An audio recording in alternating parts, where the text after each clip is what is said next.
So, what inspired the brand new Mustang? What is the Mustang DNA, the soul of Ford? In fact, I had a chance to talk with the designer of the new Mustang, and that is coming up next on the Fast Lane Car.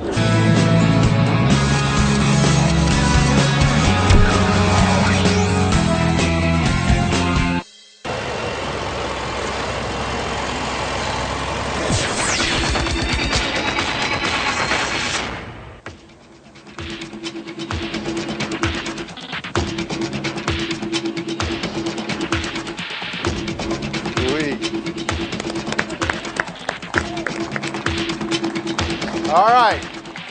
Now, as you know, it's not finished till we sign it. So Raj and I get the great privilege to make the lasting imprint of the pony. You ready? Look up, look up. There you go. Straight ahead, guys. Straight ahead, guys. Straight ahead, guys. There you go. Now tell me, walk me through the front to the back of the Mustang. So how is the front different? You've got these kind of unique unique headlights. So on the front end of the new Ford Mustang, we've got a couple new design elements, but really capture the essence of Mustang. Beginning with the shark bite grille, and that's if you imagine a shark opening its jaws, it's got this predatory quality, leaning forward. But that's been something inherently in the design DNA of Mustang. And you move around to the headlamps, and we've the whole car, first of all, has been compressed, and we've gotten it lower and wider. So in doing so, that also means the front end must come down lower. And to enable that, we've compressed the headlights to make them slimmer, but at the same time they wrap around the sides of the car, which helps to convey a lower, wider image. Now on the insides of the headlamps, we got these 3 vertical design elements that signature lighting. And for the purists and the enthusiasts that know, on the first car, between the headlamps and the grille was this stamped-in grille gill feature. So it's the same thing, harkening back to the 64. Yeah, absolutely. Right, tell me about the inside. What inspired you on the inside design? Now the inside, we've taken monumental steps forward, but overall the interior was inspired by aeronautical design features, and it has this real aircraft influence to it. Beginning with, it's designed to be very purposeful, and we got big round gauges in front of the driver, toggle switches for pure engagement, knurled aluminum knobs, and everything is right where the driver needs it to be. Ready?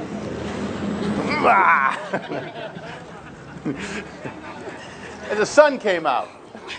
There you go.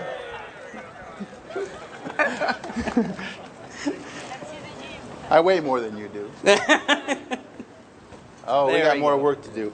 Yeah, absolutely. On the tri-bar tail lamps, from day one of Mustang, that was something that's just quintessential visual identifier for the brand. And we've reinterpreted that in a very modern aesthetic. It's much more three-dimensional. LEDs, very pure in their lit appearance. So when you see the car at night from a distance, you'll only recognize it as Ford Mustang.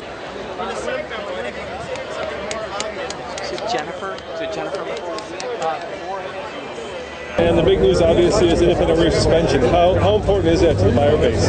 To the what? Buyer base, independent rear suspension. Well, it's something that we've been talking about for a while. We've heard from our customer base for a while, and delivering the independent rear suspension really improved the dynamics of the vehicle, improved the combination of the ride and the suppleness while still delivering the handling, and still launches off the line really well, and also drove us to redo the front suspension as well to find the balance between the two.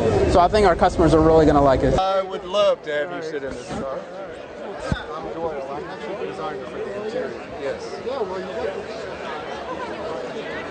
Now, this is the first Mustang that's being introduced and sold worldwide.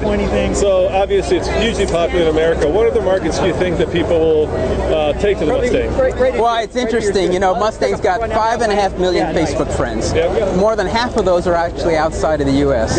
Of our 300 Mustang clubs, more than half of those are outside of the U.S. So one of the things we discovered when we were planning this new vehicle is people all around the world appreciate this American icon for its global appeal.